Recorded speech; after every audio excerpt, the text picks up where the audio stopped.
Bonjour et bienvenue pour cette 287e édition de J'irai lire des comics chez vous, l'émission d'actualité VF qui vous parle de tous les comics VF sortis chez votre libraire en bas de chez vous, disponible dans toute la France et accessible à tous, si tant est que votre libraire a un rayon comics, bien entendu, boutique comics, boutique culturelle, et bien sûr, originalcomics.fr qui livre dans toute la France et en Paris, on est place de la Contrescarpe, rue La Cépède, vous pouvez pas nous rater. Passez nous voir cet été. Alors, aujourd'hui, nous allons parler de l'actualité. Vous savez que cette émission a une particularité, on prend le temps de parler des titres en profondeur.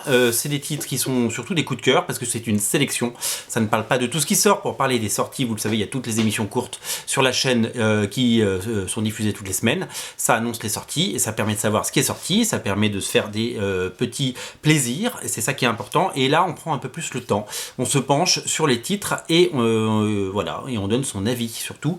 Voilà, et c'est ça qui compte, c'est l'émission phare de la chaîne. Merci de la suivre. Vous êtes en moyenne entre 3 et 4 000 à chaque fois à suivre l'émission. Ça fait chaud au cœur. Voilà. Alors, on commence par Panini. Il y aura du Urban après. Panini avec une belle sélection de titres et un super coup de cœur pour le tome 6 d'Amazing Spider-Man, du All New Amazing Spider-Man. Vous savez, c'est la série en cours où Peter Parker est à la tête de Parker Industries. Les premiers épisodes étaient dessinés par Giuseppe Camuncoli. Le tome 5 qui est sorti il y a... Quel doit être là il y a quelques semaines, nous racontait la saga, la nouvelle saga du clone qui s'appelle Clone Conspiracy. Je vous rappelle que la saga du clone ressort en omnibus en octobre, il faut la précommander, il faut la réserver, ça c'est très important. Pour l'heure, donc c'est la suite directe de ces épisodes-là. La particularité, c'est que Dan Slott continue de scénariser, ça fait 10 ans qu'il est scénariste de Spider-Man, c'est le grand architecte de Spider-Man depuis 10 ans, c'est toujours Alex Ross qui fait les couvertures. Et que ce sont les derniers épisodes de Dan Slott. Ce tome-là et le suivant, on va en parler. Ce seront les deux derniers chapitres, si vous voulez, du run de Dan Slott, qui quittera la série pour pas faire d'autres choses, notamment Iron Man et les 4 Fantastiques. Vous avez peut-être déjà lu le tome 1 des 4 Fantastiques qui est disponible en VF à seulement 10 €, faut pas le rater. La particularité, c'est que la partie graphique est assurée par le fantastique Stuart Immonen, un dessinateur qui a décidé de prendre une retraite. Il reviendra certainement, mais ces épisodes de Spider-Man sont les derniers qu'il a fait avant sa pause, voilà. Et le niveau de dessin est absolument exceptionnel, c'est vraiment un plaisir total de découvrir ces épisodes de signé Stuart Immonen qui pousse le curseur très loin niveau graphique et qui nous propose des choses vraiment très intéressantes. Moi, je suis peut-être pas le plus grand fan de la Terre du Giuseppe Camuncoli au dessin. Je trouvais ça un petit peu trop série télé, quoi, un petit peu trop dessin animé, un peu trop cartoon, dans le sens ouais, on avait un peu l'impression de regarder la série des années 80 de Spider-Man, et là non seulement on a 200 pages ou 250 pages de Stuart Immonen, mais en plus il a un niveau de dessin, une rapidité, une fluidité, et c'est vraiment très très beau. Il fait partie des très très bons dessinateurs, voilà, et c'est vraiment un vrai plaisir de le découvrir et de le voir sur cette série, et surtout le voir faire la quasi-totalité des épisodes, ce qui est vraiment intéressant, voilà. Alors, qu'est-ce que c'est que ces épisodes ? On va se diriger très sensiblement vers la saga qui s'appelle aux États-Unis Red Goblin, le bouffon rouge, on pourrait dire. Ça va être traduit certainement comme ça, et évidemment Norman Osborn va être au cœur de cette histoire. Et si vous voulez, tout le chapitre introductif et tous les événements qui vont nous amener à cette saga du Red Goblin sont là-dedans. Et c'est haletant, c'est génial, c'est très bien. Je vous ai dit tout à l'heure que je n'étais pas fan de Giuseppe Camuncoli au dessin sur les premiers numéros, je les ai même pas dans ma collection, pour tout vous dire, parce que ça m'intéresse pas, et j'étais pas très fan non plus de tout l'aspect Peter Parker Industries, Peter Parker qui est millionnaire, qui gère une entreprise multinationale, avec des Spider-Man un peu partout, etc., façon Batman Incorporated. Ça me plaisait pas trop, et je dois vous avouer que j'ai été happé par ces épisodes, donc c'est les épisodes là et les suivants qui vont arriver. En fait, depuis la saga Clone Conspiracy, je suis retombé amoureux de Spider-Man, et et ça m'a bien plu. Donc je vous invite à lire le tome 5, le tome 6 qui vient de sortir, et il n'y aura pas de tome 7 puisque vous le savez, Panini change de collection. Ils arrêtent la collection Marvel Now et ils vont lancer la collection Legacy, qu'ils ont déjà commencé d'ailleurs, puisque la série Fantastic Four sort sous le label. La différence c'est que c'est blanc là, il y a du rouge là, et puis finalement c'est le même format, c'est juste la numérotation qui change. Donc ce qui veut dire que la suite du tome 6, ce sera pas le tome 7, ce sera un nouveau tome 1, voilà, tout simplement, et qui sortira je crois dans les prochaines semaines, qui est déjà en précommande sur originalcomics.fr. Il ne faudra pas le rater, on en parlera quand il sortira. Voilà, c'est vraiment un titre pour moi qu'il ne faut pas rater. Ça contient les épisodes 25 à 32 de la série Spider-Man en cours, et c'est le prochain tome nous donnera les derniers épisodes bien entendu avant le Fresh Start, voilà, donc ça fera le pont jusqu'au Fresh Start. Autre collection, titre de la collection Marvel Now que j'aime bien lire, et je prends un vrai plaisir à le lire, et c'est pour ça que je vous en parle, c'est la série Champions. La série Champions, c'est tout simplement donc le tome 2, le tome 3 sera un crossover avec Avengers, on en reparlera. Mark Waid et Humberto Ramos, donc Mark Waid après avoir fait les All New Avengers, vous le savez, dessiné par Andy Kubert et Mahmoud Asrar, avec des Young Avengers, enfin des jeunes Avengers qui ont fait scission depuis et ont créé le groupe les Champions.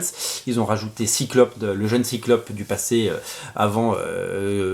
qui avait quitté les X-Men et qui donc avait fait cette parenthèse. Moi j'aime bien cette série parce que d'abord on sent que Mark Waid, d'abord qui a du talent, on connaît son talent et on connaît évidemment tout son bagou et son bagage. On sent qu'il s'amuse et on sent qu'Humberto Ramos s'amuse. C'est un peu une aération dans la carrière d'Humberto Ramos. Humberto Ramos, il est capable de faire des runs historiques sur Spider-Man ou sur les X-Men, mais de temps en temps, il fait une parenthèse, des parenthèses enchantées. Il l'a fait avec Runaways, il l'a fait évidemment avec Out There, la série parue récemment chez ressortie chez Glénat Comics il y a quelques temps, et sur Champions, où il aura fait au final 18 numéros, ce qui est absolument exceptionnel, et c'est frais, et quand il dessine la jeunesse, c'est toujours hyper fun, et je trouve qu'il y a un vrai talent.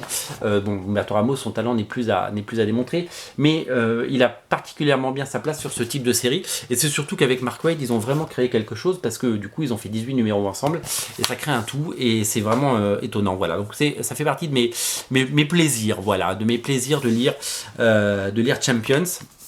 Je vous invite vraiment à le lire et à le dévorer. Voilà. Alors le troisième titre Panini à ne pas rater, c'est Sentry en Deluxe, qui est réédité. Je ne sais pas si c'est déjà sorti. C'est signé Paul Jenkins et Jae Lee. Les deux avaient déjà travaillé ensemble dans une série sortie en Deluxe l'année dernière. C'était les Inhumans, qui date de 98. Vous savez, c'était 96 ou 98.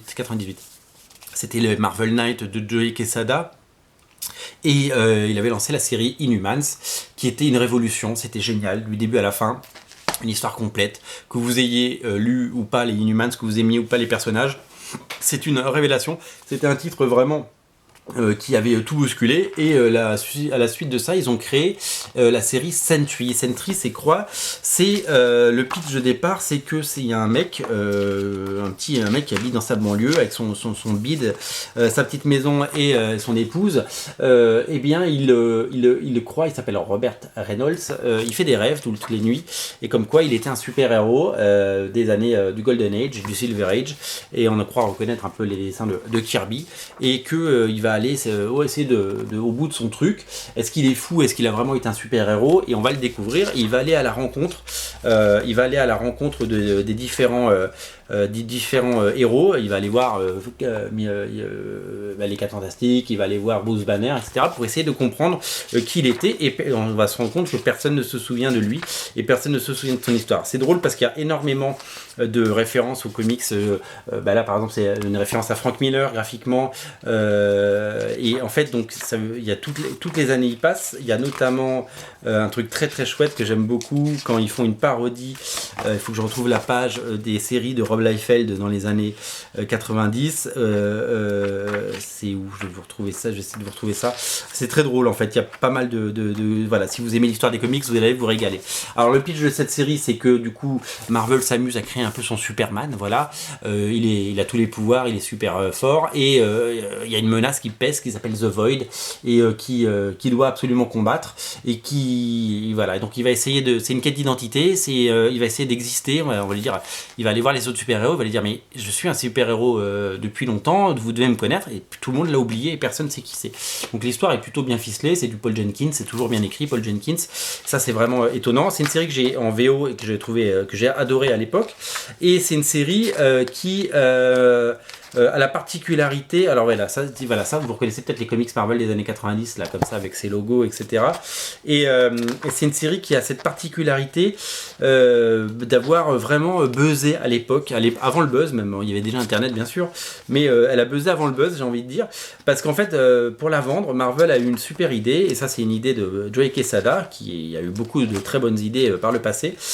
Ils ont eu l'idée de se dire de faire une fausse interview de Stan Lee en disant c'est moi qui ai créé ce personnage dans les années 60, mais je l'ai laissé dans un tiroir, il n'a jamais été exploité, et donc on l'a retrouvé dans un tiroir, et donc on a demandé à Paul Jenkins de refaire une histoire. C'est complètement faux, cette histoire, ça a été monté de toutes pièces, ce héros a été créé par Paul Jenkins et Jae Lee, et voilà, et même ils en font pas référence, j'ai lu dans l'introduction chez Panini, comme si on voulait oublier ce pan de l'histoire. Voilà, donc c'est une totale création, et le personnage après a rejoint, vous le savez, les New Avengers de Bendis, et a eu une véritable carrière, et voilà, mais sa création c'est là, et vous avez tout. Alors là-dedans vous avez quoi? Vous avez 10 numéros, vous avez les 5 numéros de la série principale qui s'appelle Sentry, et vous avez les one-shots, et il y a eu 4 one-shots, il y a 9 épisodes, pardon, 4 one-shots où il rencontre les X-Men, il rencontre plein de personnages, c'est pas Jae Lee ne dessine qu'un des 4 one-shots, les autres sont dessinés par Phil Winslade, Mac Teixeira, Rick Leonardi et Bill Sienkiewicz.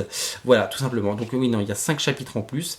Et donc voilà, donc en fait, Jae Lee fait 6 chapitres sur les 10. Voilà. Donc très bon titre, et vraiment très fortement conseillé. Voilà, c'est vraiment quelque chose que je vous recommande. Alors, je me suis penché sur un titre qui n'est pas sorti ces derniers jours, mais qui a quelques semaines déjà. Le tome 2 arrive bientôt d'ailleurs, c'est Immortal Hulk. Pourquoi je me suis penché sur ce titre? Pour plusieurs raisons. D'abord, j'adore Hulk. J'ai adoré les périodes, vous voyez peut-être dans le coin là, il y a les intégrales Hulk. Voilà, j'adore Hulk, j'ai adoré les périodes Peter David surtout.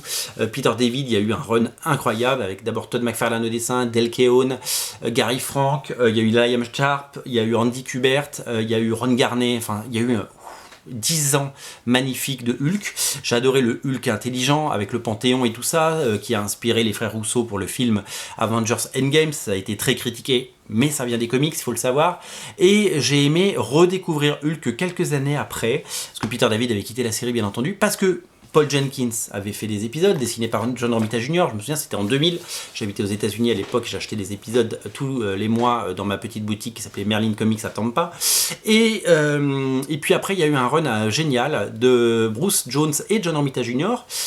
Plus tard, je crois que c'est Mike Deodato Jr. qui a repris le dessin, si je me trompe pas, où il était on the run, c'est-à-dire qu'il était sur la route. Et ça, c'était des épisodes que j'ai absolument adoré parce que ça nous parlait un petit peu, ça faisait écho, si vous voulez, à la série TV des années 70 que j'adorais regarder plus jeune avec Lou Ferrigno. C'était vraiment une série que j'adorais, et ben, vous savez, il avait sa casquette, sa chemise, et puis il marchait, et puis il y avait un problème dans un petit village, et il réglait le problème, et c'était des petites histoires sympas. Et donc voilà, et Bruce Jones avait décidé de faire de cette série un hommage, et voilà, ça a été une très bonne époque de Hulk. Et ben Al Ewing, le scénariste de Immortal Hulk, donc la nouvelle série qui avait été lancée à l'époque de Marvel Fresh Start, je crois, oui, Fresh Start, et bien Al Ewing, il a décidé de repartir de ce principe-là, et ils ont lancé cette série, c'est marrant, chez Marvel de façon un petit peu confidentielle, parce que Hulk, c'est pas le plus gros des vendeurs de comics, quoi. C'est-à-dire que ça fait partie des personnages historiques de Marvel, comme les 4 Fantastiques, mais c'est pas les séries qui se vendent le mieux.